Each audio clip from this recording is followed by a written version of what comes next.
This is a Film Stories original podcast. When you make decisions for your company, you always look for the no-brainers. And if you have a lot of mailing and shipping to do, Stamps.com is the ultimate no-brainer. It streamlines your process to make your business more efficient, which makes you less busy. Mail checks, invoices, legal documents, books, and everything you need to keep your business running with Stamps.com. Seamlessly connect with every major marketplace and shopping cart if you sell online. Schedule package pickups through the dashboard and automatically see your cheapest and fastest shipping options from different carriers, with rates up to 89% off USPS and UPS rates. And with the Stamps.com mobile app, you can take care of mailing and shipping wherever you are, even on the go. Make the same no-brainer decision as over 1 million other business decision makers with Stamps.com. Sign up at Stamps.com with code PROGRAM for a special offer that includes a 4-week trial, plus free postage and a free digital scale. No long-term commitments or contracts. That's Stamps.com, code PROGRAM. We made this. Welcome back everyone to the Xcast. The truth is in here.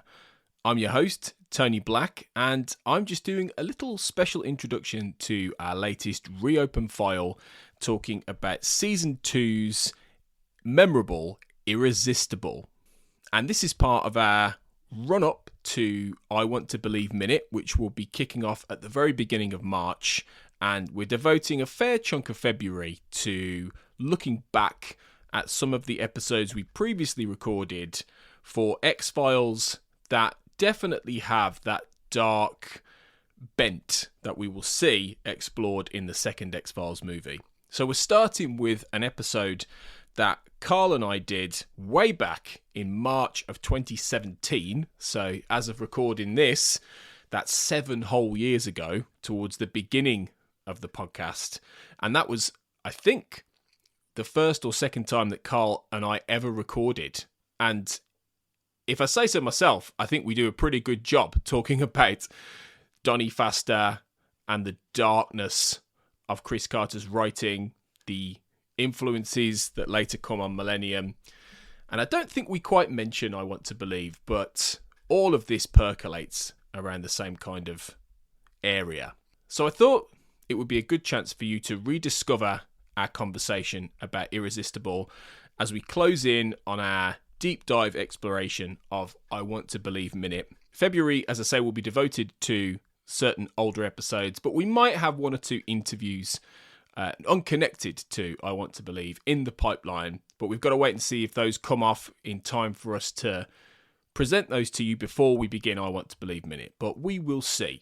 We will see. At the very least, you can this month enjoy some of these older episodes. So let's start with Irresistible with myself and Carl from March 2017. Enjoy, girly girl. I'm Chris Carter, creator of The X-Files, and you're listening to The Xcast.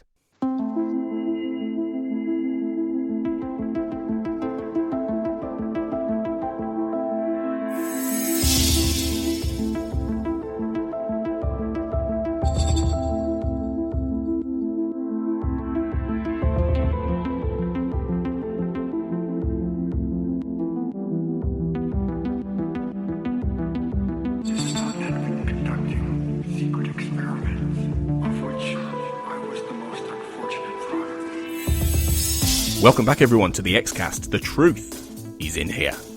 I'm Tony Black, your host, and this week we are back on the Season 2 episode trail, and we're talking arguably one of the most memorable and terrifying X-Files ever made. This week it's the turn of Irresistible. Ooh, even talking about this one gives me the chills, and I'm joined, not for the first time fully, but technically for the first time in terms of just being my only guest, by, I would say if I'm the commander-in-chief of the Xcast blog, I'd say this gentleman is the chief of staff, or the vice president. Okay? It's Carl Sweeney. Hello, Tony. Pleasure to be here. It's my pleasure to have you, mate. It's really nice to have you on for an episode, because obviously you've done one round table, you've been on the X quiz at the end of the year, and as of recording, you've recorded an episode where you've hosted, which is going to be coming later on in the year, and you've become one of the singular key presences on the Xcast blog and the Xcast community, which is brilliant. So it's lovely to have you on just to talk about this cracker of an episode, really. Yeah, I was just wondering, Tone. I had a question for you, if that's all right. I was wondering if do you use a shampoo for chemically treated hair, Tony? Well, no, but if you want to run me a bath, then you please don't. Actually, given the context of this, oh man, do you use shampoo for chemically treated hair? Oh dear. So before we get into the terror of Donny Faster and his hair product questions, we're going to start by doing the 5 questions of X with you, Carl, because as I say, even though you've been on the show, and listeners who are on the Facebook group and on Twitter and everything will recognise you with that question because, you know, you've been involved in the blog and everything. But let's discuss your fandom, your X-Files fandom. So, you know these questions off by heart by now, but first one, when did you first discover the X-Files, Carl? I was about 7 years old, I think, when I discovered the X-Files. My memory's a little bit unreliable, which is kind of appropriate, I suppose, for the X-Files. But my memory is that my mum and dad watched the series when it started. My mum was into it more than my dad, as I seem to recall. And they used to record it because they used to go out, I think, on the night it was shown. And I just got into my head that I wanted to watch it, I think. And I remember getting up early one morning when everyone was still asleep, and I put the tape in from the night before, and the episode was Shapes. Put the opening sequence on. I don't think I didn't even make it to the opening credits. I don't think I was too terrified, and that was it for a while. I think then I remember the following year. I remember doing the same thing for One Breath, and I did see all of that episode, but still found it quite scary. So it was into season 3. So I'd have been about 9, I think, when I became kind of a regular viewer, and then I was with it all the way until the end and beyond after that. I think from about Pusher onwards, I don't think I missed an episode. Well, if there was going to be an episode which hooked you in and never let you go, it was always going to be Pusher, which everyone knows is my favourite. But nine is young. I mean, I don't think even I was that young, and we're not massively different in terms of age. So no. You know, nine is young to be getting into it. That's pretty cool. That's pretty good. Yeah, and it's kind of influenced the way I've sort of approached introducing the program to my son as well, because he's 9 now, and you know, I've got the memory of being okay with it at 9 mostly, so I'm quite happy for him to watch a few episodes here and there. That's excellent. He's going to grow up into an X-File, the new generation, which is awesome. He'll be there when Miller and Einstein get their spin-off. Yeah. Anyway, moving swiftly on now. I've alienated all the listeners. Well, speaking of episodes, what would you say your favourite episode of the show is? This is one of those things that I sort of rethink every now and then, you know, every time I do a rewatch or something, but and there's a few which kind of jostle for the top spot, but I think most often the one I think of is Home.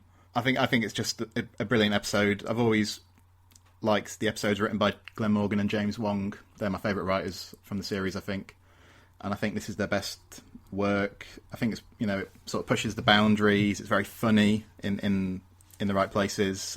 It's got some terrific sort of set pieces, and some of the interplay between Mulder and Scully is fantastic. There's nothing about Home that I think I would change, so I'll say Home is my favourite episode. You can't really go wrong with Home.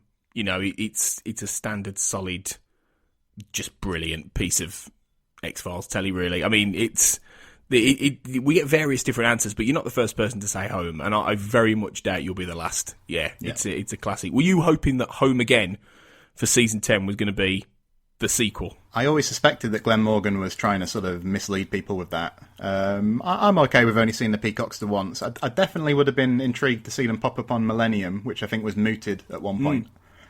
When Morgan and Wong were running Millennium, they suggested that Frank Black could run into the Peacocks. I think that would have been an interesting episode. That would have been cool. They did do the sequel in comic form, called Home Again, actually, in season 11. Yeah.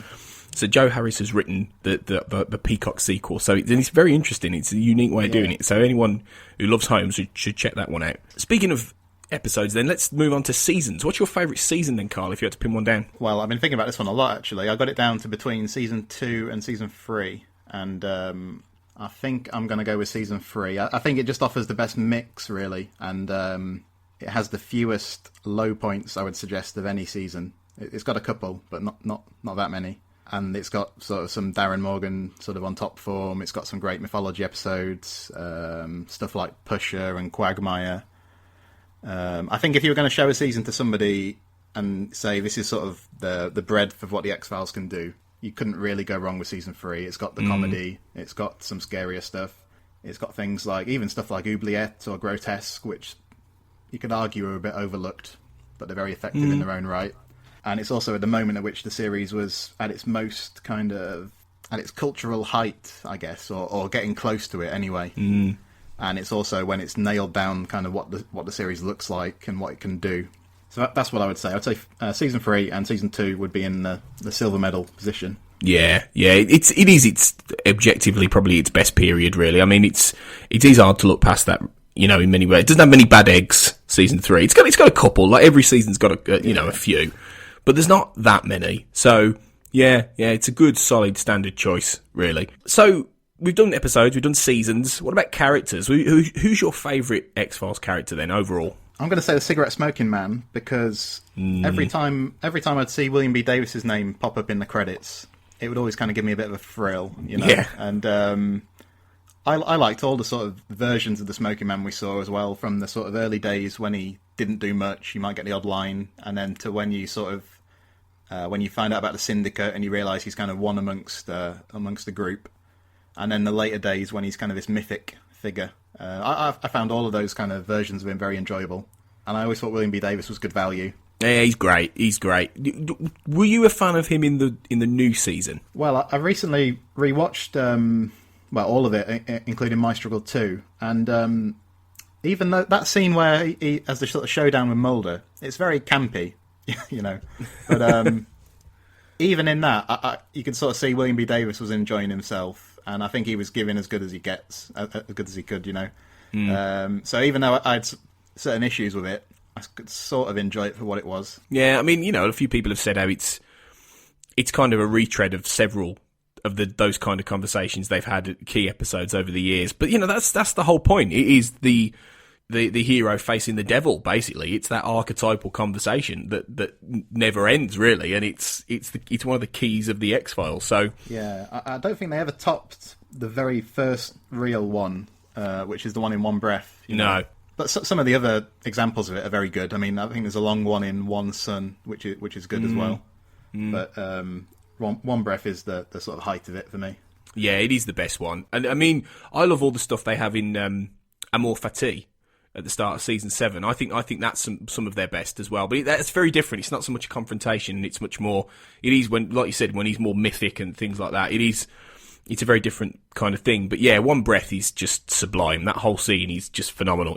Phenomenal episode, which of course we've covered, which we did with Darren a couple of months ago. But yeah, he's a great choice. He is a great choice. He might well be mine, to be honest. Or he like you say, it shifts, but yeah, he's great. So finally, then, what's your favourite moment from the entire series so far?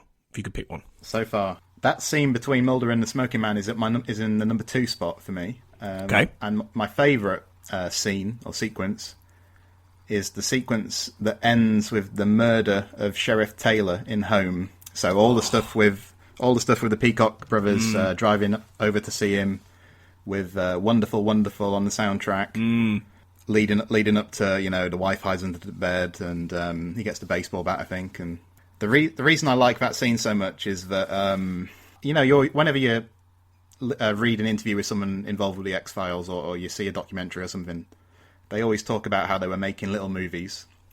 And there are times when that's a bit of a stretch, frankly. But there are certain times when you can absolutely see what they mean. I think that sequence in Home, you know, the editing's brilliant. The sound design's great. There's some nifty little camera moves. The actor playing the sheriff is fantastic, and the actress playing his wife. It's just a great little sort of horror sequence, and there's nothing I can sort of fault about it. So it's that. Yeah, Tucker Smallwood is the actor involved there. He's always great. He's a great character actor. And that scene is amazing. I rewatched Home like about a year and a bit ago, and after a while, and it's still brilliant, you know. And that sequence is out this world. So yeah, that's a great choice, and overall great choices for your 5 questions, Carl. So we've got a good gauge. But anyone, like I say, anyone listening who reads the blog will know your your X-Files fandom is as sharp as any of us, so but it's nice to hear it. So, okay, now we've done that, let's put on some soft music, run a bath, get some Indian summer lipstick. Arrange the wreaths around the bathroom. Let's slip into some in-depth talk about Irresistible.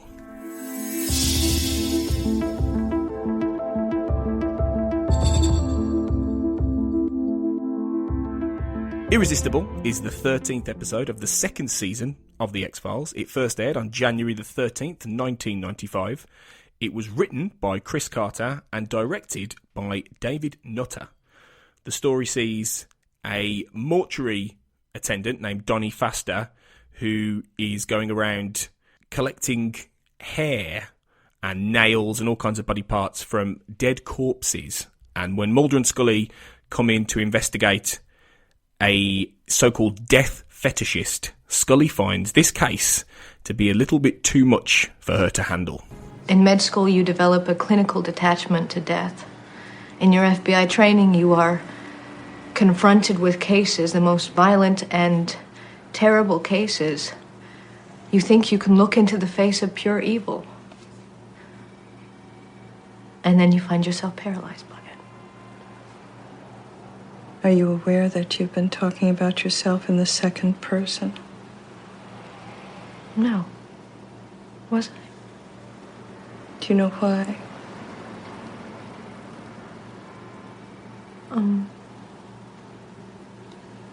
Probably is another way of trying to detach myself from it.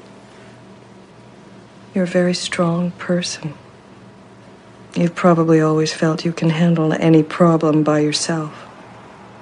But you feel vulnerable now. Do you know why that is? No. Is it your partner? Is there a problem with trust? No. I trust him as much as anyone. I trust him with my life. Can you talk to him about the way you're feeling?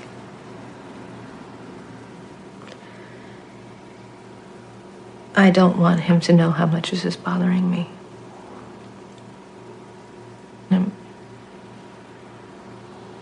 I don't want him to feel like he has to protect me. I know you lost your father last year. And I read in your file that you were very ill recently, that your life was threatened. These exposures can leave you extremely vulnerable. I know these things. I'm conscious of them. I know that the world is full of predators, just as it has always been. And I know that it is my job to protect people from them. And I have counted on that fact to give me faith in my ability to do what I do.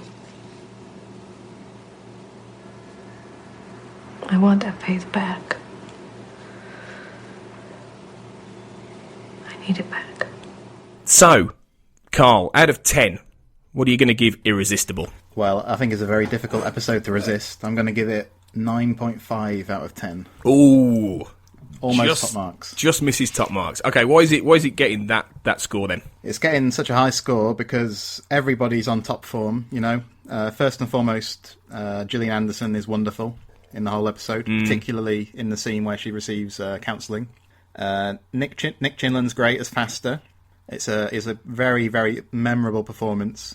I think I'd venture to say that if you've seen this, it's very difficult to sort of forget him and the episode in general. David Duchovny, you would probably say, doesn't have quite as much to do, but what he does have to do, he does marvellously. David Nutter directs, and he generates some real effective tension, and there are some great horror moments throughout. There's some of Chris Carter's best writing, I would say, some of his sharpest writing as well. Barring one moment I'm not a massive fan of, there's not much to quibble with in this episode, I'd say. Go on then, put us out of our misery about that one moment. What is it then? What's the thing that prevents it being a 10? I'm a little bit uncertain about whether the moment where we see Faster shapeshift in front of Scully is necessary. I think without that moment, the episode wouldn't be any weaker, and you could argue that sort of the ambiguity about Faster would be sort of heightened even. I love all the stuff with him, the flashes of him as kind of a demonic figure. I think that works brilliantly. But I feel that moment slightly doesn't sit right with me, only slightly. And I think there's some sort of broader issues around Faster in that respect we can talk about. Oh yeah, we will get into that, absolutely. Because it's crucial really to understanding the deeper layers of what Chris Carter's trying to do with this episode.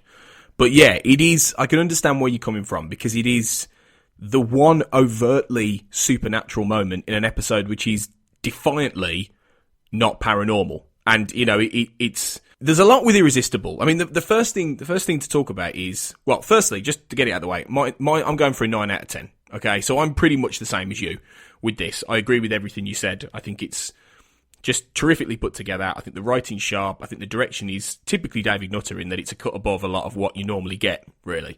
Especially, and we'll go into more detail about that later. But, it's just a really chilling, scary, memorable episode. But the key thing with it is that they didn't want this necessarily to be.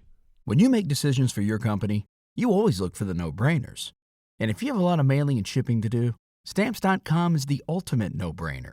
It streamlines your process to make your business more efficient, which makes you less busy. Mail checks, invoices, legal documents, books, and everything you need to keep your business running with Stamps.com. Seamlessly connect with every major marketplace and shopping cart if you sell online. Schedule package pickups through the dashboard and automatically see your cheapest and fastest shipping options from different carriers, with rates up to 89% off USPS and UPS rates.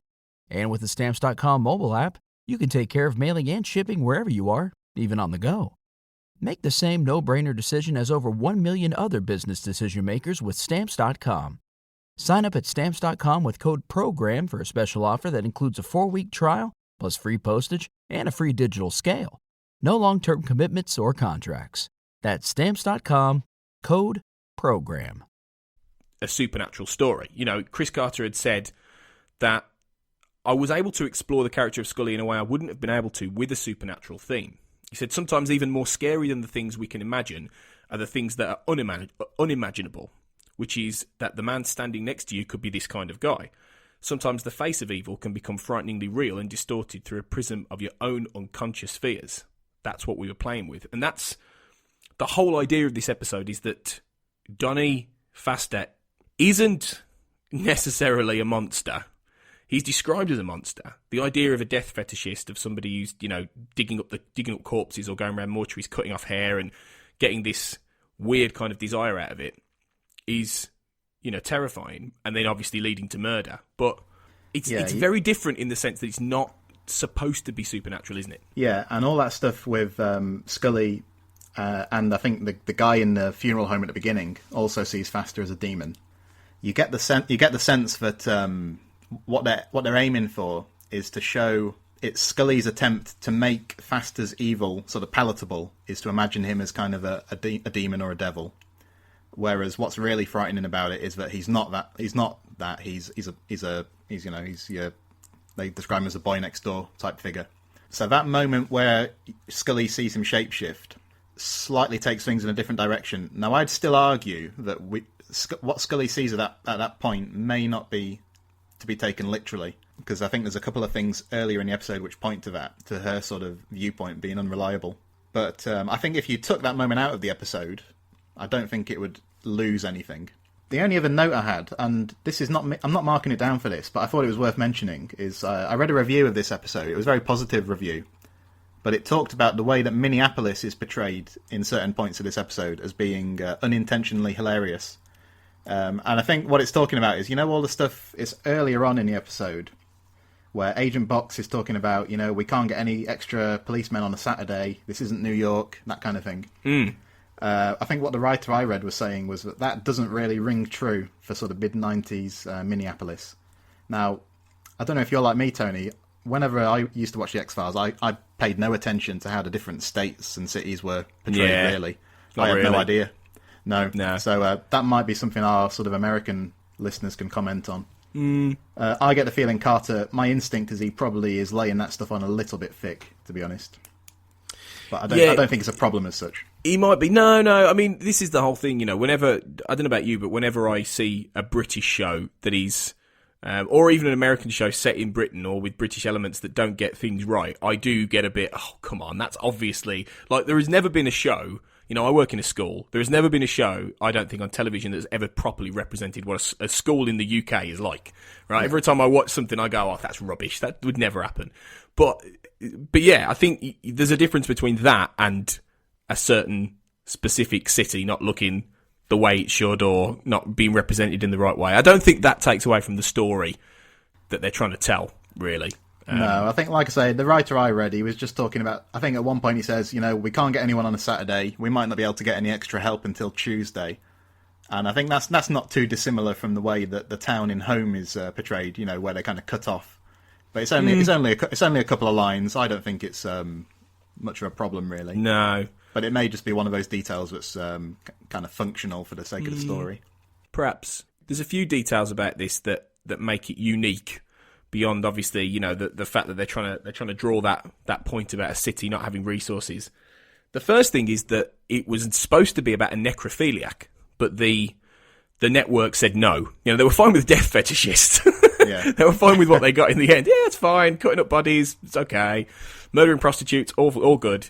Because is he going to have sex with them? No.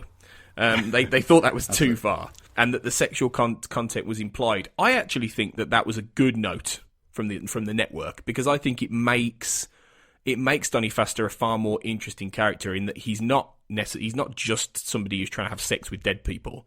He's far more complicated than that, in that his fetish is about taking the pieces of them, which, is something, as I say, we'll get into it again as we go in through the episode. But I think it's interesting that's there, and they didn't go down that necrophiliac route. No, I think you're right. I don't think you can look at what we did get and say, it's not sort of tasteless enough. It needs to be, it needs to be more than it is.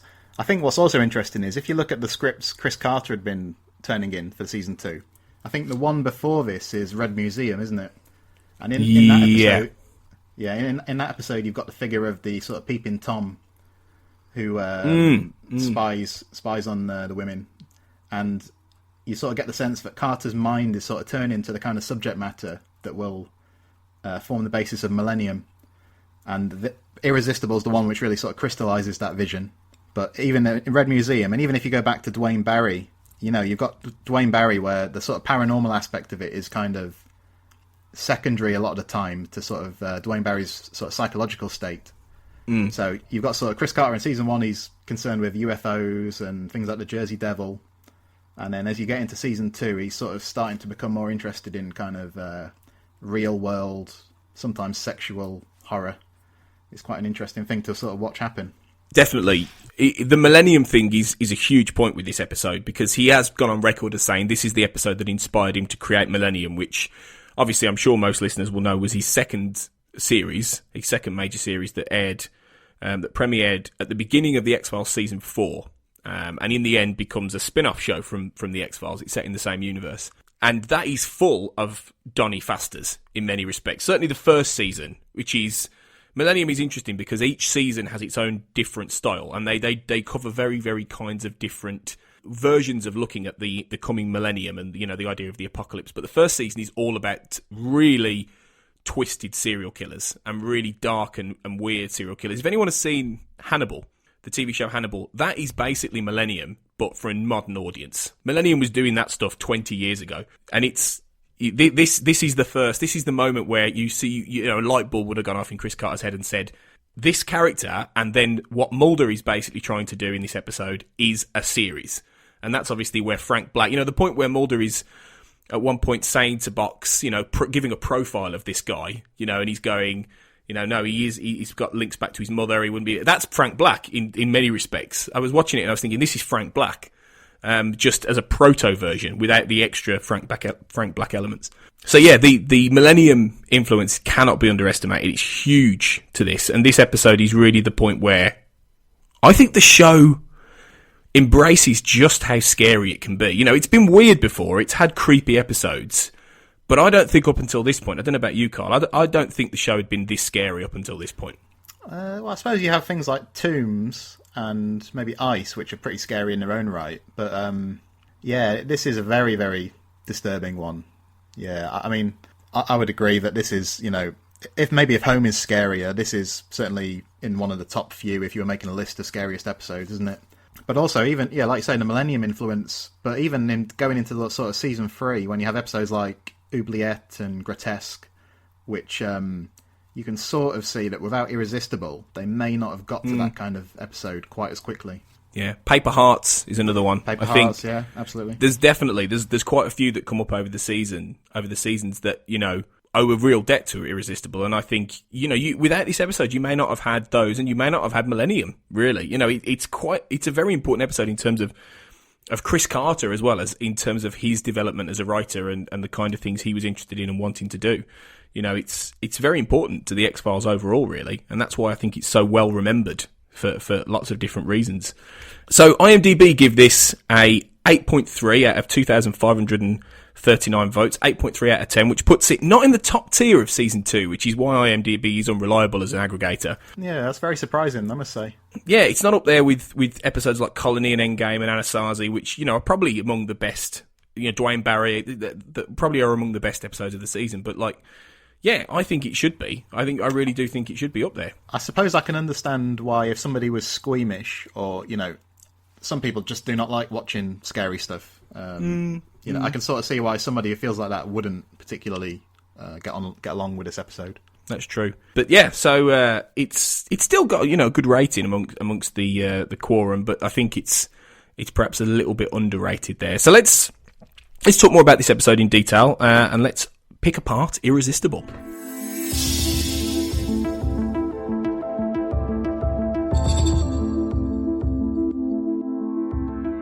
So this episode begins, firstly, just to point out as well, because I didn't mention that before, this episode was originally supposed to be called Fascination, and then they went with Irresistible later on to tap into Donny Faster's own personal fetish, and it begins with Donny at a funeral, the funeral of a girl called Jennifer, who's the typical archetypal girl that he's going for really throughout the episode. She's blonde, she's young, and there are lots of things in this teaser which is all about her family grieving over this. We don't know why she's died, it could be an accident, but she's young, so the family are really upset and everything like that. And you've got Donny there, who's just an attendant, a mortuary attendant, and he's already uber creepy, isn't he, straight away? Yeah, now, I mean, what do you think about... Do you accept that Donny Faster could have got through life without raising some more suspicions than he has up to this point? Do you know what I mean? Because the way he turns his head and everything, the way he talks, it just creeps me out from the moment I see him. Whereas with someone like John Lee Roach in Paper Hearts, I unquestionably accept that he would have got through life as a vacuum salesman without sort of raising the alarm. With Faster, it sort of makes me wonder a bit more. It's a good point, yeah, because, the simple fact is that he's got a very, Nick Chinland, who plays him, and plays him magnificently, it has to be said. Yeah. He's got a very deliberate poise about him. He plays this very theatrically, actually, and it's very precise, and he's going for a very specific kind of archetype in that Donny is he's not the guy next door. I think to an extent the episode wants you to believe that he's the guy next door. Yeah, but if I was living next door to this guy, I'd be fucking moving. There's kind of a bit of a tension, like you say, between that idea of him as the guy next door, or the boy next door. Even in those photos at the very end, he looks kind of looks pretty scary. When you see the childhood photos, and like you say, between this, it is a fantastic performance. It's kind of the stillness of him. So that means that the slightest movement he makes becomes very frightening. And it starts from the beginning, doesn't it? When he's in the funeral home, you see him stood still and he turns his head. I think what's disturbing here is the implication of how many times has he done this and got away with it. Definitely. There is, by the point that obviously he gets, the funeral's over and he's, stroked Jennifer's hair creepily and, gone over her body. He's then doing his business before he gets caught. Yeah, and there is that suggestion. But one thing to say, since we were talking about Nick Chinland, is that he stood out straight away when they were casting this episode. Chris Carter said, we saw many actors, but he said it was difficult to cast, but there was a quality I was looking for, and I couldn't put a name on it. He said, I finally figured out what it was when Nick came in, and he had a kind of androgynous quality that worked. I thought he looked like Joe College, but he could scare the hell out of you. And this is... The androgynous thing is interesting, because that's not something that he's played in the episode as such. But then I suppose it ties into the idea of him metamorphosizing, you know, and him appearing as a demon in people's eyes, which it suggests that he's not quite man, and there are perhaps some feminine aspects to him in the fact he's interested in women's nails, he's interested in hair. So a lot of the psychology of where he comes from is about sisters and about feeling like he was the boy surrounded by women and a hatred of them. He reminds me really of two sort of classic film characters in a couple of ways. So, like we talked about, what did you say? His deliberate poise. That reminds me a little of Hannibal Lecter, as played by Anthony Hopkins. I think the way he moves is somewhat similar, but also the sort of, especially when you get to the climax in his mother's house. I find it hard not to think about Norman Bates and Psycho. Yeah, you know. Whether those... I mean, I know The Silence of the Lambs was a big influence on Carter, especially with Clarice.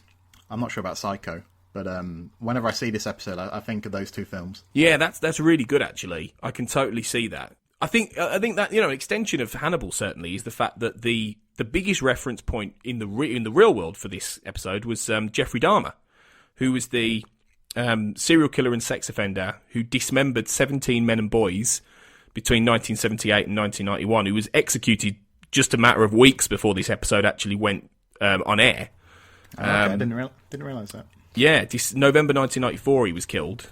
He was nicknamed the Milwaukee Cannibal, as many of his later murders involved necrophilia and cannibalism, neither of which Donnie does, but he could end up doing, you know, if he wasn't caught. Or, you know, we don't know, he might have done them. You know, it's all part of this. We don't really see him in the act, do we, very much? We see a lot of him sort of in the build-up to committing these acts, but exactly what he does and what he's like when he's doing it is left open, isn't it? And it's left open to debate. And in the end, Dahmer was convicted of 15 of the 16 murders he committed, but he was found legally sane during the trial.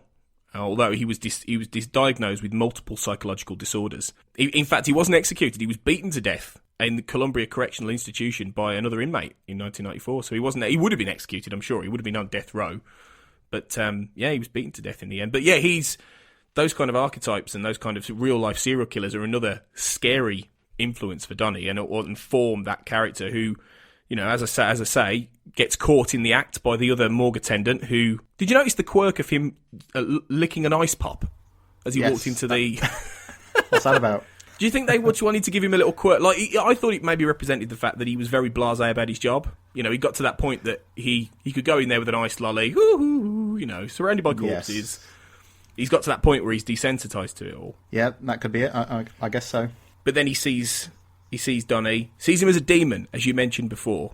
We're going to put a pin in the demon stuff because we're going to come back to that later. But let's not forget that he sees him as a demon as well. He does, yes. But then he screams at him, "You freak!" And he tells him, "Get out of here! Get out! Go on!" And interestingly, this last shot of Donnie walking towards the camera and into black, they did that 3 times on the X-Files. They did it. Okay. Can you name the episodes? Actually, here's a little quiz within an episode. Go on. Okay, so do you mean 3 times, including this one? Yes. Or so you've got one. Okay. It's somebody walking towards a screen. Because, I mean, I remember Krychek walking towards the camera at the end of Piper Maru when you see his eyes fill with the black oil. Ding. That's one. I think there's another shot like this in Orison at some point, but I can't remember where. I wish I had a prize. Ding, ding, ding. I wish you had a prize, Carl, because you'd have got one. Oh, well done. Nice. Yeah. He does the same thing. They repeat the shot in Orison, which is the sequel in which Donnie reappears in season 7. They repeat the shot. And the other one, is Krychek when he's possessed by the black oil. And actually, I just thought this reminds me of have you seen the remake of Cape Fear with Robert De Niro? Not for years, but yeah. I'm sure when he leaves prison, I'm sure there's a very similar shot where he walks into the camera as well. Yeah, whether it's a specific reference, I'm not sure. But well, it wouldn't surprise me if David Nutter was inspired by Scorsese. Like a lot of directors are. So yeah, could be. Who knows? Yeah, who knows? But I can't remember if this is the only time he directs a Chris Carter script, because I think in the first season he normally directed the Glenn Morgan and James Wong stuff. So it's quite nice to see him working with Carter. Yeah, I don't think he did direct any other. Oh no, he did. He directed Red Museum. He did direct Red Museum. Yep. But yeah, it's only one of two, and arguably it's their best collaboration. Nutter didn't direct anymore after the middle of season 3, sadly. That direction is all over the episode. We get out of the teaser, and we've got Mulder and Scully coming in and we meet Mo Box, played by Bruce White. Love this guy. I love this guy. I love him too. I think it's a real shame we didn't see him again. To be honest.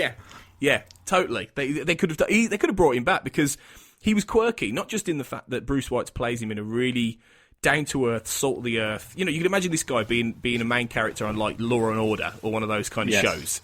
He just... It was whether or not it was the writing, which I think it partly was, but it was the character actor who made it better, I think. He really brought something to the part. He's got the interest, doesn't he, in the paranormal, so you'd think that if they wanted to find a way to sort of bring him back into the fold, they probably could have. Yeah, exactly, because he's talking about how he's got a friend at MUFON, Mutual UFO Network, and he's saying, oh yeah, my mate Andy at MUFON, you know him? And Mulder's like, I don't know. He's well, he knows you. And he's obviously suggesting that this horrendous grave spoiling, this fetishism that's happened at this cemetery in Minneapolis, is aliens. Well, he says something about cattle mutilation, and he saes the hairs and the nails have been clipped like in a cattle mutilation. But I don't know, is that what happens in a cattle mutilation? Do they cut the I don't know. cut the cow's nails. Yeah, I'll give him a little a little bit of a manicure. I don't know. That's one to look up, really. But Mulder immediately sort of with a bit of humour, he blocks that off, and he goes, "No, this isn't aliens. This is something human." And because what I think I really liked, when you make decisions for your company, you always look for the no-brainers. And if you have a lot of mailing and shipping to do, Stamps.com is the ultimate no-brainer. It streamlines your process to make your business more efficient, which makes you less busy. Mail checks, invoices, legal documents, books, and everything you need to keep your business running with Stamps.com. Seamlessly connect with every major marketplace and shopping cart if you sell online. Schedule package pickups through the dashboard and automatically see your cheapest and fastest shipping options from different carriers, with rates up to 89% off USPS and UPS rates. And with the Stamps.com mobile app, you can take care of mailing and shipping wherever you are, even on the go. Make the same no-brainer decision as over 1 million other business decision makers with Stamps.com. Sign up at Stamps.com with code PROGRAM for a special offer that includes a 4-week trial, plus free postage and a free digital scale. No long-term commitments or contracts. That's Stamps.com, code PROGRAM. About all this, and it's all kind of encapsulated in this scene, really. Box can't quite get his head around the idea that a human being could have done this, because it's so twisted and horrendous. Mulder takes it in his stride in a way that a lot of people wouldn't, because of his background in violent crimes, which we know about, and hasn't really been massively explored in the show. But he was doing the Frank Black job, really, when he was younger, when he was just fresh out of the academy in the late 80s and things. So he's seen pretty much everything evil that you could possibly imagine, really, over the years. But the most interesting fact is how Scully reacts, isn't it? And that's why this is really more of a Scully episode than a Mulder episode. Yeah, and because even though it's not mentioned for a little while, but we know, if we've been watching the series, that it's only a few weeks or months since she's been returned from her abduction. Yeah. So I like the way that's not really... It's dealt with quite subtly most of the way through. That the kind of weight of that experience is sort of playing into her state of mind. Because it's not too overt, is it? You don't even really get the callbacks to things until very late in the episode when she sees Karen Kossoff, the counsellor. But it's there, isn't it? It's the underlayer. And I think what I really like about this episode is that it takes a while for it to come to a head, really. It's bubbling away for like the first half of the episode, where Scully is visibly distressed all the way through, and Gillian Anderson is playing it really lovely in that she just can't cope with this, and you can see it on her face, you can see it on her reactions. Mulder's typically Mulder in that he doesn't quite get it. He doesn't quite see it. It takes a little bit of time for him to start going, she's not herself here. Yeah, but I like the way he acts, because I think he's kind of supportive at the right times. And I think in the early part of the episode, he's not too presumptuous, is he? He doesn't make a big deal of it. But when she, later on, he kind of he sort of takes what would be a kind of a stereotypically feminine approach, isn't he? Because he sort of says you're allowed to be, it's okay not to feel good about this.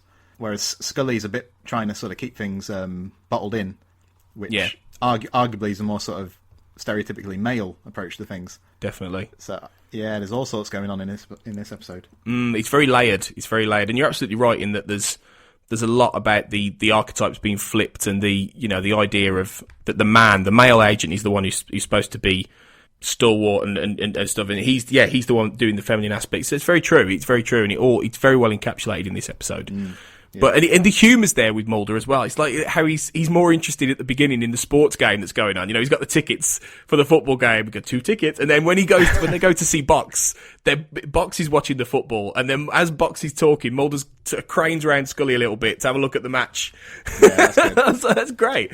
Yeah, I love those little details. I mean, I wonder if any fan fiction was written about them actually going to the game. It's nice. It's nice to see Mulder sort of worrying about something other than work for a change, isn't it? Absolutely, and it is nice because and it's brought up a couple of times in the show. That he is outside of work. The only 2 things he's probably interested in are sports and porn. Those are his only 2 other hobbies. So it is nice when they do the sports as well as the porn, which they do more. Yeah. But yeah, in between this, you've got Donnie going to easily the creepiest interview I've ever seen on screen, where he's trying to get an interview as a delivery driver. Yeah, because this is what I was talking about, really. I mean, the way he talks to the woman who's interviewing him, I'm sure my alarm bells would be ringing at this stage, but she's pretty okay with it, isn't she? So well, she seems to have a bit of a thing for him. When he's being a bit charming. And he goes, I'm actually doing comparative religions at uni. But she's like, okay, well, I'll just tell Mr. Fucicello that you get it. It's like, love, he's clearly not normal, right? Do you know what I mean? But yeah, it is an interesting question. And it comes back to something that we'll talk about later, which is about the potential psychological influence Donnie might have on people, which could account for some of the almost supernatural things that we see. It could be that there's an element with Donnie, a little bit of, not mind control or anything as reaching as that, but some element of psychological effect on people. And whether or not that's the fact he's got a supernatural element to him. But people seem oblivious to the fact that he is creepy as fuck, Yeah. I think, I suppose, like we were talking about earlier, if he's got through life, undetected, he must be highly adaptable. So, Yeah, whether it's mind control exactly, I think it's just that he's actually quite alive to what he needs to do to sort of to get by, basically. All the stuff about flattering her with knowing the shade of lipstick, because I think that's the moment where she sort of where she starts to like him, isn't it? I believe. Yeah, it could be. The adaptability is probably what it is, really. But anyway, he gets the job, so he's now a delivery guy, and this is the point where Mulder's starting to put out there to Box. You mentioned it earlier about how. That in this small town, they can't really get their head around the idea of this might happening because he says the word an escalating fetishist, which in itself is a terrifying title. But then it's the kind of thing, I think what Carter does really well in this episode is that he brings something that is completely, niche and terrifying and scary into an environment that are used to just busting busting perps and, burglaries and the occasional homicide. These guys aren't prepared for a death fetishist. No, no, absolutely. Yeah, I think you're right. And also, what's really good, I think, is the way the sort of threat escalates. So, dead bodies, which is bad enough, but they're already dead. So, when he moves on then to street workers, I mean, that's a bit more disturbing. But because they work in the street, they're obviously a bit more vulnerable. And then he sort of gradually moves into, doesn't he? He goes to see the middle class family. He sees the student, and then finally, sort of turns his gaze to Scully. So I think all the way through, the kind of threat he poses sort of ramps up in a certain sense. It does build, it does escalate, and it's the point where he kills the prostitute, which is really where it kicks off in lots of different ways. And that whole sequence where he gets her back to his apartment, I wondered actually about, at one point she gets in the apartment and she says, oh, it's freezing. And I thought to myself, well, is that because Donnie's a demon and he doesn't need things to be hot? Genuinely, I thought maybe that's why. I think, isn't it just because he is not used to, he doesn't have company, so he's not too bothered, I guess. I didn't take it the way you... Yeah, maybe. I didn't take it the way you did, but... I'm probably reaching. Although I think you're coming from it from the aspect that he is supernatural, whereas I think I'm going to push back a bit against that when we get there. Okay. I think if you're building that case, I think that's a good point to make. I think. Yeah, it's a possibility. I mean, when I lived alone, I hated it when it was cold. I had the heating up no end. I spent a fortune on electricity bills. But yeah, it's a possibility. But then of course we get the line, "I'd like to run you a bath." and the water is cold that he pours, isn't it, as well? Yeah. She comes back and says the water's ice cold, which is creepy as well. But before that, you've got the whole idea of him. You know, she's confused as to why he wants her to just have a bath. You know, and he doesn't want to have sex with her. But the sexualized element is very visible, isn't it? When she starts to take off her shoes and he sees her nails, you know, her red nails. There's just that look in his eye, a bit like when Toombs saw them and saw their livers, and then it was the thing.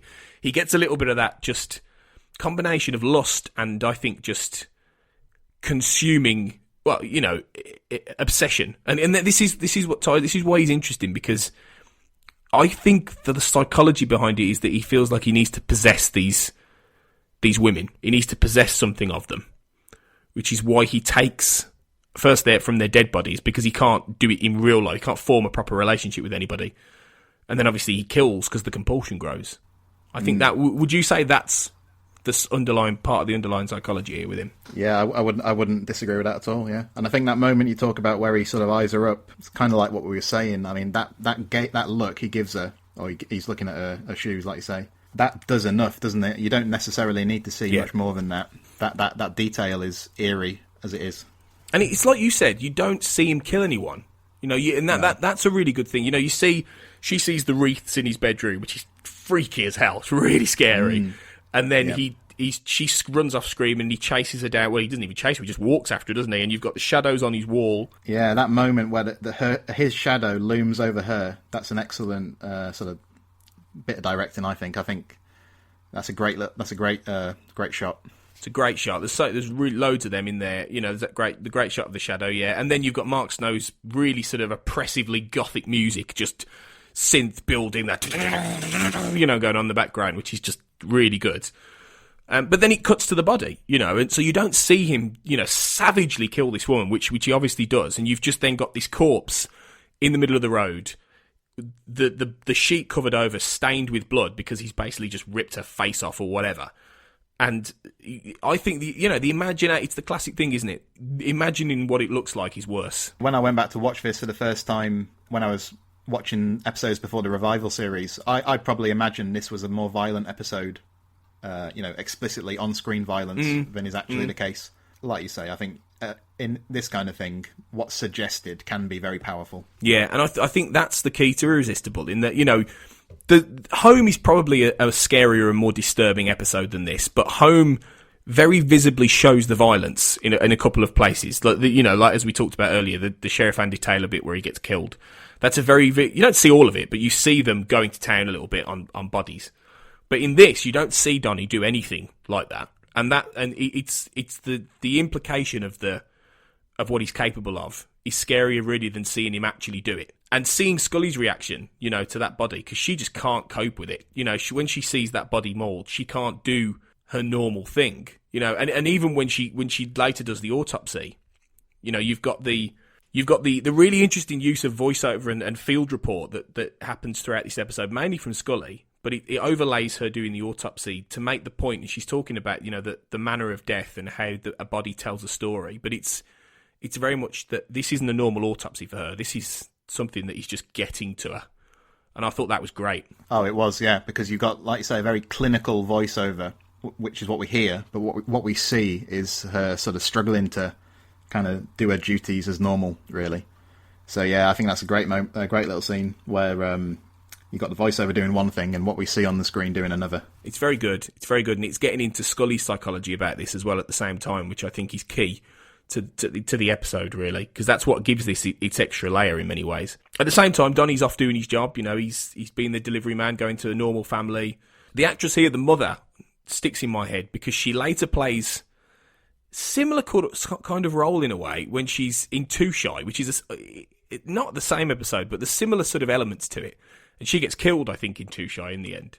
She's like a mom in that. She's got a blind daughter. I don't know if you remember. Yeah, I do remember. Yeah, that's right. So her weak point, whenever she turns up, is that she sort of turns a blind eye to sort of disturbing characters, doesn't she? Because she quite fancies the guy in Too Shy. Yeah, and she's obviously invites Donnie in here. So that must have been her niche as an actress, I guess. Yeah, maybe. Yeah, somebody who's just naturally sort of nice and naturally trusting. Yeah, naturally trusting. Yeah, he's got his eye on her daughter as well. Then, and he finds the hair in the bin. Oh, and he's getting off on it. It's just chilling. It really is chilling. It's a very, very, very creepy scene, isn't it? Yeah, very, very. After you've got Mulder then explaining to Box about the psychology, which we've talked about before, and making the point that this is goes back to his mother and a deeper hatred of women and things like that. You've got Donnie then. You see him in his classes, don't you? He says he's taking night classes, and he's eyeing up a blonde, short-haired blonde. And then, again, he's so not a normal guy when he goes up to her and in the car, excuse me, do we have to do question 4 or question 5? You wouldn't do that, would you? If you come out of that, you go, no. Hiya, I was just in your class. Sorry to bother you. I know you're going home. What did he ask us to do again? Cheers, thanks, bye. Not, yeah. Excuse me. Do you mind if I ask you a question? Dude! But to her credit, she is scared of him. She does know he's weird. No, she which is good. Clocks that straight away, doesn't she? But she can't get away, I suppose. But why doesn't she, though? When he puts his hand on the door and he says, don't go, and then she kicks him in the bollocks, why doesn't she just get in the car and drive off? Instead she goes, help me! And runs away. I'm like, what are you doing? Get in your car and drive? Yeah. More to the point, I think. Yeah, well, why does she then drop the charges later? I mean, do you remember he gets out of prison because she drops the charges? I think that's a bad move. Yeah, personally. Is it because he didn't do anything? Technically, he just was creepy, really, because he didn't do anything to her, did he? He didn't hurt her. He didn't, assault her or anything. How awkward would it be to go back to class the following week, though? You know what I mean? Hi. I'm the guy you locked up last week. How are you? Do you use shampoo in your hair? Yeah, it wouldn't really work, would it? Not ideal. In the meantime, Scully is having a demon dream, isn't she? Yeah, that's an interesting moment. So this is the first time she sees a demon figure, isn't it? When Faster's not present. But also, we've skipped past it. I can't remember exactly where it is. But there's a moment earlier in the episode where she's looking at crime scene photos, and for a second she sees herself in the crime scene photo. Then she looks back and she sees she's another person. I knew. Yes, right. This was in my notes. I missed it earlier.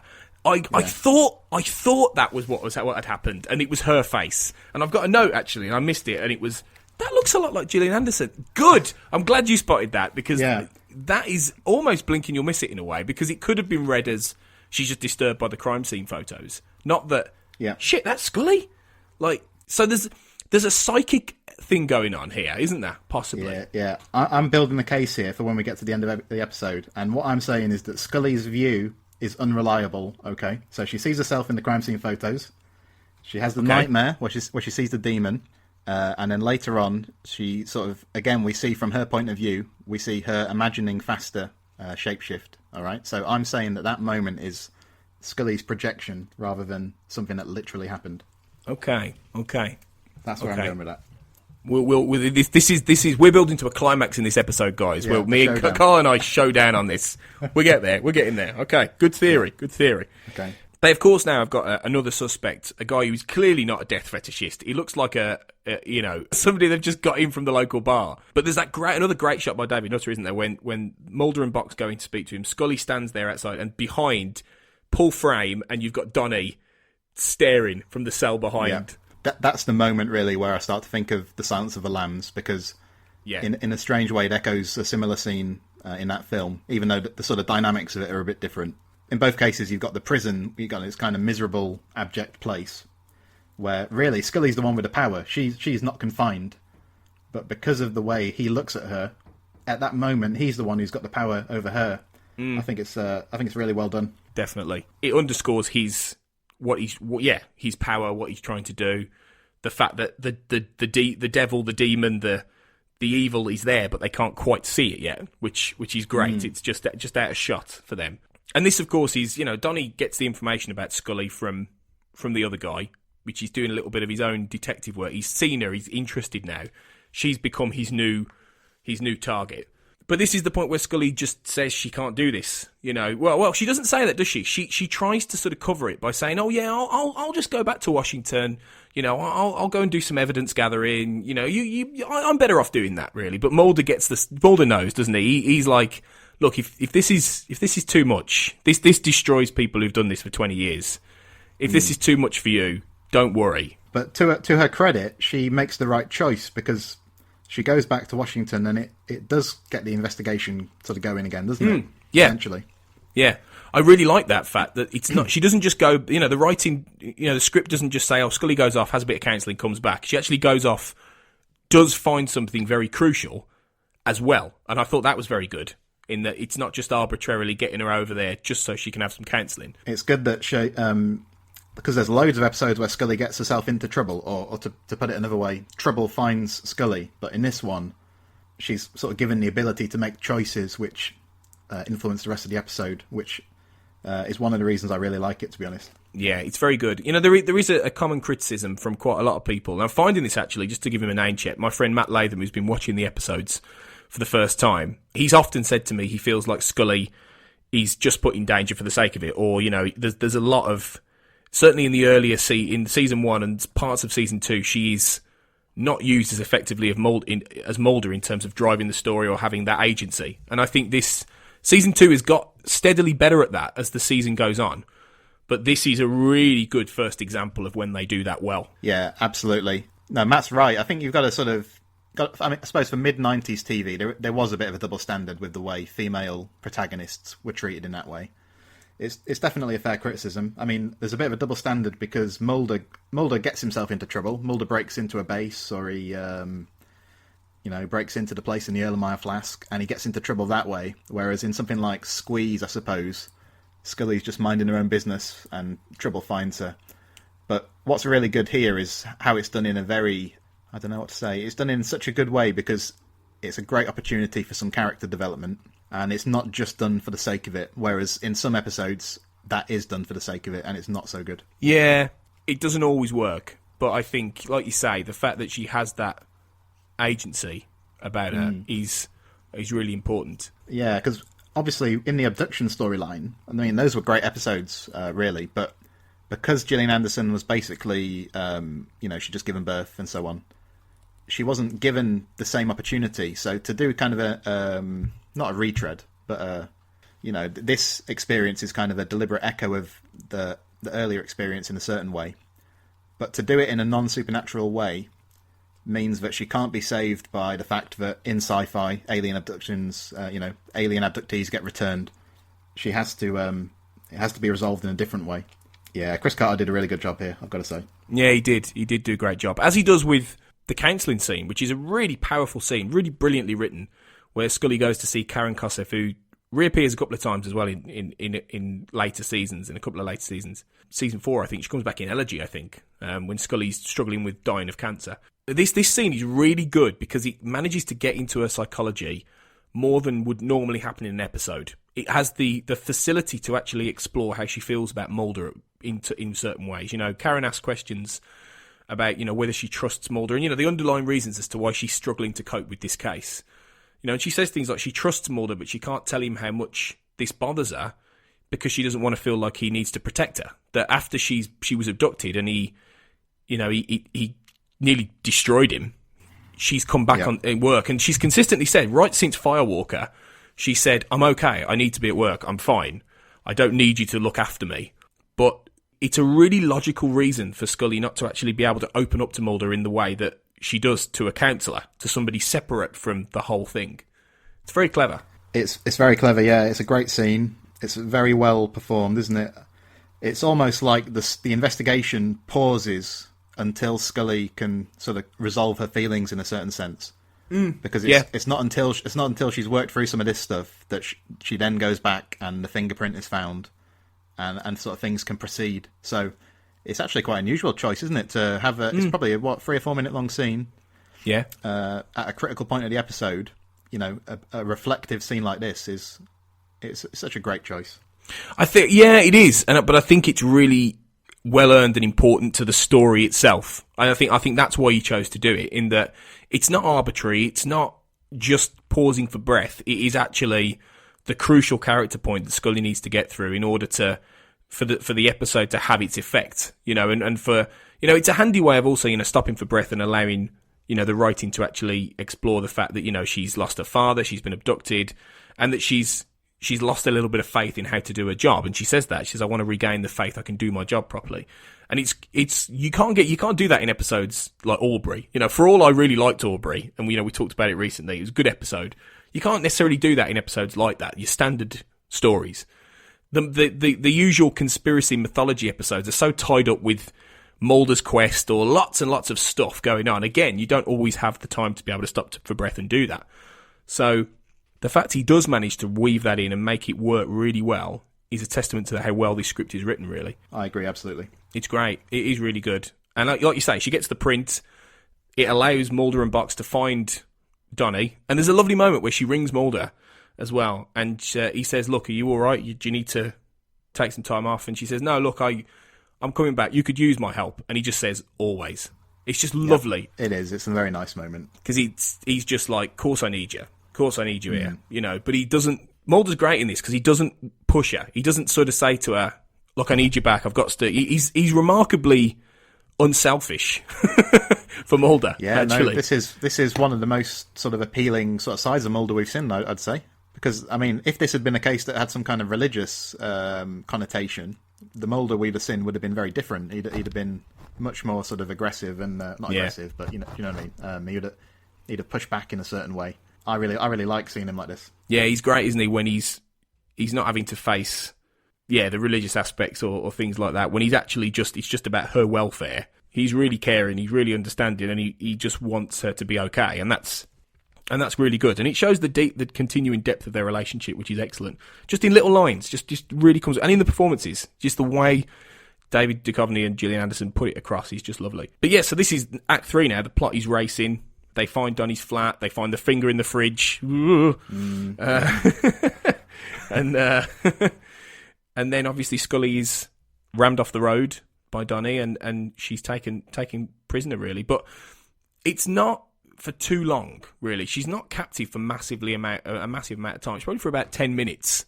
But a lot is done in that 10 minutes. You get... For starters, you get Donnie now. Obviously, he's sort of on the run.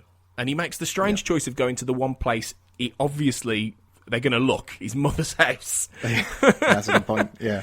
I did think that. I think, well, surely, but I think at this point he's not thinking, is he? He's just consumed with Scully, consumed with doing to Scully what he's done to all these women and everything like that. He must have thought he had sufficient time, to get everything sort of done before they found him. Yeah, maybe. But I think there's some really interesting things. For starters, the set itself of his mother's house, I think Nutter shoots this brilliantly because it's this big gothic old house, but it's empty. But it's all full of like blue light, dark shadows, long hallways.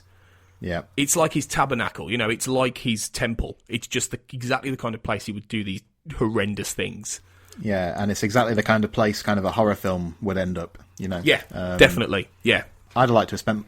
That sounds odd, but I'd like to have spent a bit more time in that location. Do you know what I mean? It was such a kind of rich place to stage a scene. It is, and like you said earlier, you made that point about Norman Bates. It is a bit Bates Motel-y. You know, it does have that sort of element to it. You're absolutely right there. You know, it's got a kind of personality, even though you don't see it very much. It's got that sort of sense of personality. Because I like the moment where he says, it's after she escapes, but he says, "I know this house." You know, he's kind of hinting at the sort of history of the place. I know this house, girly girl. There's no way out, girly girl. At that point, he's full on kind of horror villain, isn't he? He is. When he starts spewing catchphrases. Girly girl. That's just really terrifying. Girly girl. What I really like, though, as well, is that he doesn't... There's no point where Donnie does that typical villain thing where he explains his psychology to her. Or he tries to sort of, you know, have that moment where he's taught... They don't... X-Files is quite good at that, in that you don't get the villains like this, the monsters, do that too often. You know, Toombs never did that. Donnie also doesn't. There's no point where he sits down with Scully and he's talking to her about things which help us understand him. He's just, you know, instead you get the really nebulous shape-shifting bit. Right, yeah. Let's hit this head on, all right? So, okay. I think Donnie is a demon. Okay. I don't think Donnie's a demon. Okay, right. Okay. Everyone, you need to vote, right? You need to let us know who's right on this one. Let me tell. I think I know where you're coming from, because I think where you're coming from is that you've obviously seen Orison in season 7, and I know how much you love sort of canon, Tony. And I think what you're trying to do is, I think you're wanting to join all the dots between the two episodes, which is fair enough. I absolutely get that. I think where I'm coming from is I don't think that when they made Irresistible that was the intention. I think the intention was to. The stuff with Donnie as a demon is intended as a kind of a visual metaphor, basically. Whereas I would argue when they came back to make Orison, these parts of the episode are what they sort of could point to and say, oh yeah, this is how we can justify making him supernatural. So I guess what I'm saying is I don't think when they made this episode that was what we were intended to think. Do you know what? I think that's fair. And I think, while I think in the broader terms of the entire, you know, Donnie arc, that he is a supernatural creature. I think you're right, probably. Interestingly, Carter talks about how there are reports of people who had been under the spell of Jeffrey Dahmer, who we mentioned earlier, who actually claimed that he shape-shifted during those hours when they were held hostage, that his image actually changed. So, and obviously, you know, Jeffrey Dahmer wasn't, as far as we know, a demonic creature. He was evil, but he was, you know, he wasn't a demon, a literal demon. So maybe the idea behind this is that, and I mentioned it earlier, that there's some sort of psychic hypnosis thing going on here, that Donnie actually, whether or not this is part of the fact he's a demon or not, he has some sort of power to influence the mind and to actually put these things in Scully's head. In some weird way, she's been his victim from the very beginning of the episode, his intended victim, that he knew about her already, although that's contradicted when he asks who she is. So it is nebulous. It isn't. It's not clear.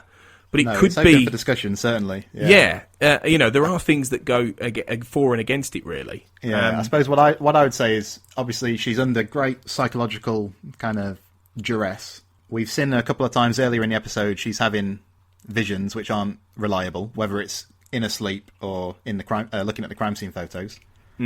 All those things lead me to believe that the moment where she looks at the guy and he changes appearance could also be another example of this, where she needs to see, she finds it easier to cope possibly seeing something supernatural which isn't there than with coping with Donnie Faster, the human, who's so disturbing in like a different way. Which is really ironic, isn't it, if that's true, given that Scully doesn't believe in the supernatural, that she's more prepared to consider visualising a demon and seeing a demon than being able to see him as a real man. And maybe it goes back to her faith, you know, the idea, you know, if she believes in God, she has to believe in the devil. You know, it just becomes part of that. That's the thing that they get into more and more with the religious episodes, you know, whether or not, you know, Scully can't believe in aliens, but she can believe in heaven and hell and things like that. So it's interesting. Yeah, but also there's a bit of a, you know, similarity to something like Beyond the Sea, where that's an occasion where she found herself able to entertain the possibility that something paranormal is happening. Obviously that was done in a different way. Isn't it great that it's so sort of what's the word, it's so up for discussion? Yeah, it is. It's unclear. And, I'm finding as we go through these episodes, Aubrey was a good example last time of something that Brandon and I really debated as to whether or not it was nature versus nurture or it was something else, or there was a psychic thing going on in that episode. Very different episode, but, a similar something that was open for debate. And it's really interesting that we get to do that. Taking Orison out of the question, in that looking at it from the point of view when this was made, which you're absolutely right. It is fascinating, and there are two sides to it. So if she had thought it was, something that was literally happening when she escaped, or when she gets kind of rescued, or she escapes at the end, she doesn't mention to Mulder, as far as we see, that she's seen, somebody shapeshift. If this had been really happening, she would have had direct first-hand contact with a, like a paranormal event. Yeah, well, this is it. But I don't get the sense that's what she thinks has happened necessarily. Yeah. I did wonder that, actually. I thought to myself, well, if he's really shape-shifting in front of you, and this is before they see, she sees the alien bounty hunter shape-shift in a few episodes. But if she really saw that, it would be one of those things, and that is one of the holes in the X-Files, in that Scully sees far too much over the years to be able to logically still be skeptic, probably about season 4, realistically. No, you're pushing it even by then. But it's open to debate. So let us know what you think, guys. If what do you think it means? Is she really seeing it? Is he really a demon? Let us know. Let us know on that one. But you've got the great final moment. Yeah, she's rescued. There's a bit of a tussle. She's, they burst in. He's arrested, and then she just breaks down, and she just grapples. She practically grapples Mulder, and just hugs him completely, and just cries. And it's one of those.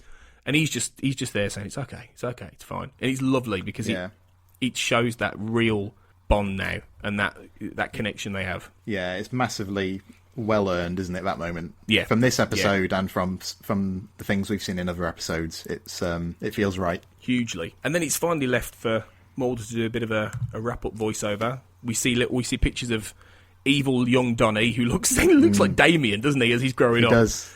Which is surely intentional. Yeah. And getting to the point where you have that final resting shot of Nick Chinland half in shadow, when Mulder basically makes the point that, this X-File is the most terrifying because it could happen to any of us. And that's the key thing, isn't it? It's Irresistible is so scary because there could well be people out there who do this. If Donnie isn't supernatural and he is just a human monster, there probably are people out there who desecrate the dead, who have sex with the dead, who do all these horrendous things and who kill. And that is more scary than aliens and vampires and ghosts, isn't it? It is, and that's another thing which points me towards him being kind of just human, is that voiceover functions much better if he is just a man, I think. Yeah, I think it probably does. Oh, I might have to change my opinion on this. Oh, your argument is convincing, I've got to say. But we'll revisit it in... probably when I'm about 70, when we finally get to season 7. And we see the return of Donnie Faster in season 7's Orison, but we're a long way from that yet. But he will be back. He will be back one day. The conquest of fear lies in the moment of its acceptance. In understanding what scares us most is that which is most familiar, most commonplace.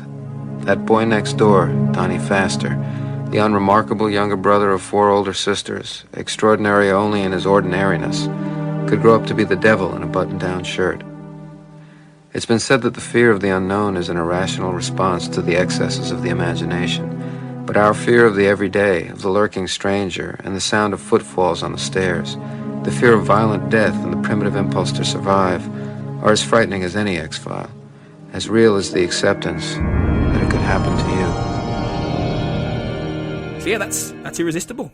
There we go then. That's the end of this episode. We don't have a quiz because we're not doing the quiz as much now because I'm, starting to lose people who want to do the podcast with me because I put them through that bloody quiz. Yeah. So yeah, we're gonna leave it there for this week. So it's been really great to do this with you, Carl. I'm really glad you came on to talk Irresistible. Thanks, Tony. I've really enjoyed it too. No, it's been brilliant. It's been brilliant. Where can people find what you're up to and what you're doing then online? Yeah, if people want to look me up on Twitter, that's good. @CSweeney 758 on Twitter. I'm mainly tweeting about the X-Files or old films or a bit of UK politics, but I'm happy to talk to anyone. So Yeah, that's where you should find me on Twitter. Awesome. You're very active in the Xcast blog and the communities and things like that. You're also writing for the X-Files Lexicon, I believe, aren't you? Yeah, I've recently done their guide to Die Hand die Verletzt. So it's not up on the site yet, but it will be soon, hopefully. Ace. That's coming up very soon for us. That's our next season 2 episode. Will be. I love that one. I love that episode. One. Yeah, it's great. I love it too. It's great fun. So brilliant. Look up Carl's stuff, guys. It's great. He's a brilliant contributor to the Xcast. I'm very grateful to have him on our blog team because he's brilliant. It keeps me in check a lot as well. Points out things I'm not getting right. You have been an absolute boon to me being able to do the X-Files episode tournament, which has been going on Twitter. Which we're as you listen to this, we'll have put the poll out for the episode that's going to come back and and from the dead, as it were. But you need to keep your eyes on that, guys. But the episode may or may not be Babylon. We'll see. Oh God. Oh my God. We'll see. Oh, we'll save that for another day. But we obviously you can find us on Twitter as well at the X_cast. And we're on Facebook at the Xcast, and we've got our Xcast fan group, the Xcast podcast fan group. You can find us in there, posting. There's quite a lot of us in there. Come in, join us. Everybody's welcome. Join us for some X-Files chatter, and you can also find us obviously on iTunes. If you would leave us a review, that would be lovely. It would help us get further known. And you can email us at the xfcast@gmail.com with any thoughts or anything you might want to contribute. So get involved. We our community's growing. We've got lots of people interested listening to the show. So get in touch. Absolutely. We're going to be back with a special episode for you off the back of Irresistible. Actually, we're treating you. We had a week off the other week, but we're going to treat you this week. We've got the next episode of season 2 coming soon. But before then, myself and Darren Mooney recorded a special episode on Chris Carter's The After, which was his pilot episode that he did for an Amazon TV show just before the season 10 of the X-Files came back, and it didn't go to series. But Darren and I have recorded a podcast, and we're going to be doing this every now and then. We're going to do spotlights on certain on the X-Files writers. So we're going to try and tether it to some of their most famous episodes that they've written. So we thought for Chris Carter, let's start off by doing his most recent non-X-Files thing. Join us. I think that's going out on Tuesday. So join us for that, for a special episode, talking the after. So that'll be fun. Join us for our next episode, guys. But remember, as ever, trust no one, girly girl.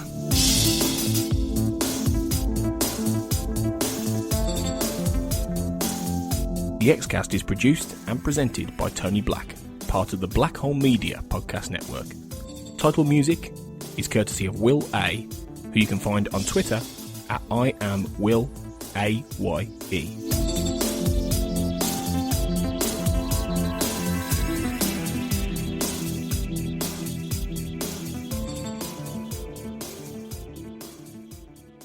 I'd like to run you a bath.